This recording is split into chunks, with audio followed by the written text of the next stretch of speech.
இந்த குடும்ப கதையில ஒரு அம்மா, அப்பா, அவங்களுக்கு ஒரு பையன், ஒரு பொண்ணு. 2 பேத்தையுமே நல்லா படிக்க வச்சு, நல்லா பொசிஷன் கொண்டு வரான்னு சொல்லி தான் அம்மா, அப்பா எந்த பெற்றோர்களா இருந்தாலும் அவங்களோட குழந்தைகள நல்லா படிக்க வைக்கணும். அடுத்த கட்டத்துக்கு கொண்டு போகணும்னு தான் நினைப்பாங்க.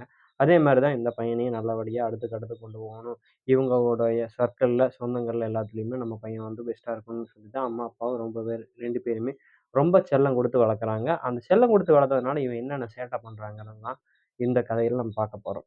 இந்த கதையில அவன் பேர் வந்து சிவா.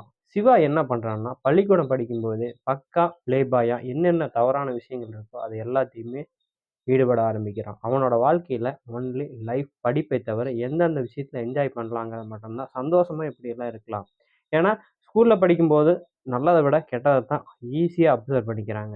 அந்த இதுல தான் இவனும் வந்து நல்லத விட கெட்டதான எல்லா விஷயங்களையுமே ஈஸியா அப்சர்வ் பண்ணிக்கிட்டான். அப்படி அப்சர்வ் பண்ணதுனால இவன் என்ன பண்ண ஆரம்பிக்கிறான்னா, ஒரு பெர்ஃபெக்ட்டா பிளே பாயா மாற ஆரம்பிக்கிறான். அந்த பிளே பாயா மாறுனதுனால, இவன் ஸ்கூலுக்கு ஒரு புள்ளைய கற்பனை வச்சுக்கிறான். அதாவது வந்து 8த்னா 8த், 9த், 10த், 12த் அவன் படிக்கிற ஒவ்வொரு இதுலயுமே ஒவ்வொரு பெண்கள கற்பனை வச்சுக்கிறான். ஸ்கூல் 12வது படிக்கிறப்போ, இவன் பல பெண்களோட படிச்சதுல பல பெண்களோட தொடர்பும் வச்சுக்கிறான்.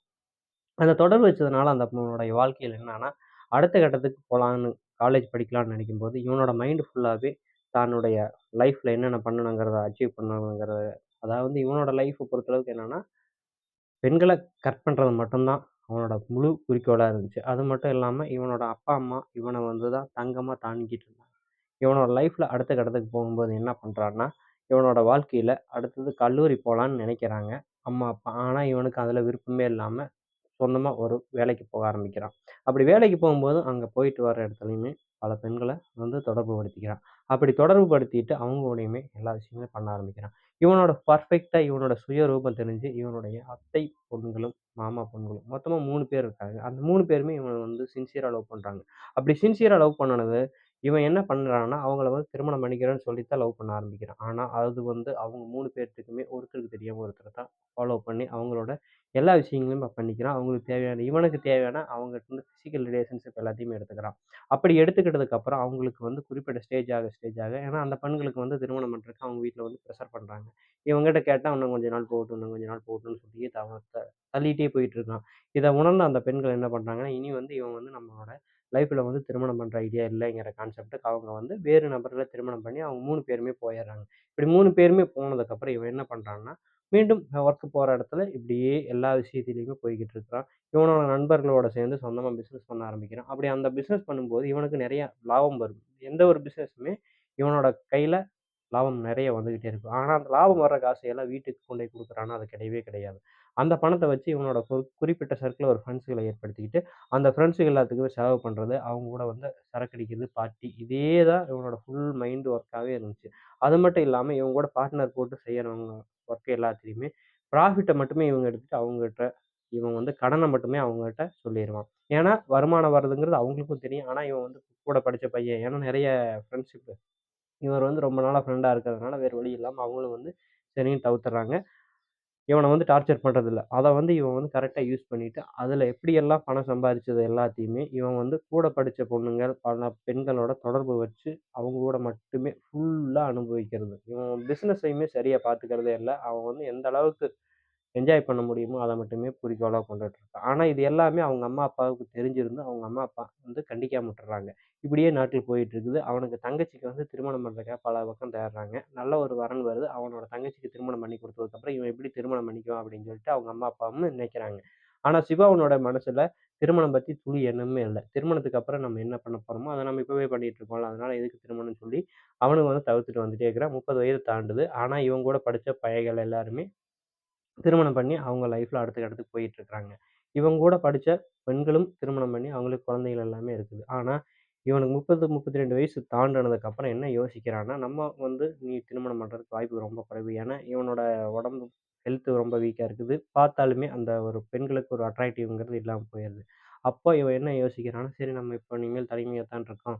நம்ம ஸ்கூல்ல படிச்ச பொண்ணுங்களோட நம்ம திருப்பி பேசலாம்னு சொல்லி யோசிக்கும்போது, இவனுக்கு WhatsAppல அந்த ஓல்டு ஸ்கூல் ஸ்டூடண்ட்ஸும் வாட்ஸ்அப் குரூப்ல இவன வந்து லிங்க் பண்ணி விடுறாங்க. அப்படி லிங்க் பண்ணும்போது, இவன் முதல்ல லவ் பண்ண பொண்ணுங்களோட கான்டாக்ட் நம்பர் கிடைக்குது. அப்படி கான்டாக்ட் நம்பர் கிடைக்கும்போது, அவங்ககிட்ட ஃபோன் பண்ணி நார்மலா ஃபர்ஸ்ட்டு என்ன பண்ணாங்க? எப்படி இருக்கீங்கன்னு ஃபுல் டீட்டெயில் கேட்க ஆரம்பிக்கிறான். அப்படி கேட்டதுக்கப்புறம் அவங்க ஹஸ்பண்டு, இவன் எப்படி என்னென்ன என்னென்ன அவங்க ஃபேமிலிய பத்தி ஃபுல்லா கேதர் பண்ணிக்கிறான். அப்படி கேதர் பண்ணிட்டு, அவங்க ஹஸ்பண்ட் இல்லாத நேரத்துல எல்லாம் இவன் ஃபோன் பண்ணி நார்மலா பேச ஆரம்பிக்கிறான்.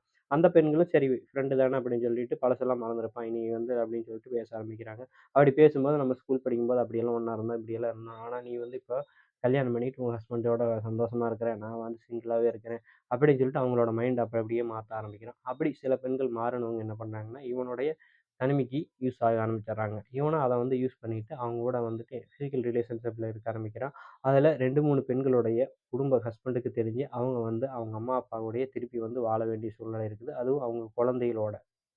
இதுக்கப்புறம் இவன் வந்து ரெகுலராவே இதையே ரொட்டேஷன் பண்ண ஆரம்பிக்கிறான். அதுல சில பெண்கள் வந்து அவாய்ட் பண்ணி விலகி போயிர்றாங்க. இந்த கட்டத்துல இவன் என்ன பண்றான்னா, இவனோட மறுபடியும் பழைய ஃப்ரெண்ட்ஸுங்க கூட சேர்ந்து ஒரு பிசினஸ் ஸ்டார்ட் பண்ணலான்னு நெனைக்கிறான். அப்படி பிசினஸ் ஸ்டார்ட் பண்றதுக்கு இவன் யார கூப்பிட்டாலும் அவங்க யாருமே இவன் கூட வர்றதே இல்ல. இவன் சரி ஓகே ரைட்டு நம்ம வந்து ஒர்க் பண்ணவே போலாம் அப்படின்னு சொல்லிட்டு ஒர்க் பண்ண போறான் சிவா. சிவாவுக்கு எப்பவுமே அவன் மட்டும் இல்ல, அவன் கூட இருக்கிறவங்க யாருமே நல்லா இருக்கக்கூடாதுன்னு எண்ணம் தோண ஆரம்பிக்குது. ஏன்னா, இவன் கூட படிச்ச எல்லாத்துக்குமே திருமணம் ஆயிருது. திருமணமாகி குழந்தை குட்டின்னு நல்லா செட்டிலா இருக்காங்க.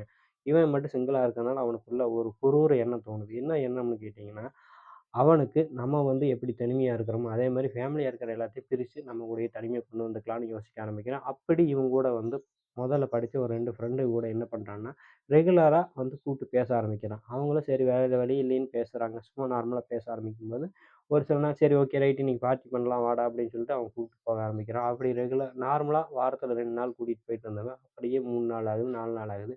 அப்ப அவங்களும் அவங்க பிசினஸ் விட்டு போட்டு இவன் கூட ஃபுல்லாவே சரக்கு அடிக்கிறதுக்கு அடிமையாயிர்றாங்க. இதனால அவங்களோட பொருளாதாரமும் லாக் ஆகுது. அவங்களோட ஃபேமிலியும் கரெக்ட்டா பார்க்க முடியாம போயிருது. அது வந்து காரணம் இவன் தான்ங்கிறது வந்து இவங்களுக்கு தெரியவே இல்ல. அப்படியே போயிட்டுருக்கு. அவங்களோட ஃப்ரெண்டுங்க 2 பேத்துடைய வாழ்க்கையே சுத்தமா நாசமா போயிடுச்சு. அதற்கு இவன் தான் காரணம். அவங்க ஒய்ஃபும் குழந்தைகளும் எவ்வளவோ போராடி பார்க்குறாங்க. அந்த 2 இளைஞர்களுமே சிவாவினோட பேச்ச கேட்டு அவங்க கூட ரெகுலரா சரக்கு அடிக்கிறாங்களே தவிர, அவங்க கூட இருந்த ஒய்ஃபு, அவங்களோட குழந்தை குட்டிகள பார்க்கறதுங்கிறது சுத்தமா கிடையாது. கதைய நான் ஏன் உங்களுக்கு சொல்றேன்னா, இந்த மாரி சில நபர்கள் இருக்கத்தான் செய்றாங்க. அவங்க யார் என்ன சொன்னாலும் உங்களுக்குன்னு ஒரு குறிப்பிட்ட காலகட்டத்துக்கு அப்புறம் எல்லாத்தோட லைஃப்லயுமே மாற்றங்கள் வரும். அந்த மாற்றத்துக்கு தகுந்த மாரி நம்ம மாறிக்கணும். இல்ல நான் பழையபடி தான் இருப்பேன் அப்டின்னீங்கன்னா, அந்த மாற்றத்துல நீங்க வந்து பெருசா ஒண்ணுமே பண்ண முடியாது. இதுல மெயினா யோசிக்க வேண்டிய விஷயம் என்னன்னா, உங்க அம்மா, அப்பா யார் இருந்தாலும் குழந்தைகளுக்கு குறிப்பிட்ட லெவல்ல தான் அன்பு, பாசம் குடுக்கணும். அதே மாரி பாசம் எவ்வளோ வேணா குடுக்கலாம். ஆனா, அவங்க தவறான வழியில போனாங்கன்னா, உடனடியா சுட்டி காட்டணும். அதுதான் மெயின் கருத்தாவே நான் சொல்றேன். அது பெண் குழந்தையா இருந்தாலும் சரி, ஆண் குழந்தையா இருந்தாலும் சரி. மீண்டும் வேறு கதையில் சந்திக்கலாம். நன்றி, வணக்கம்.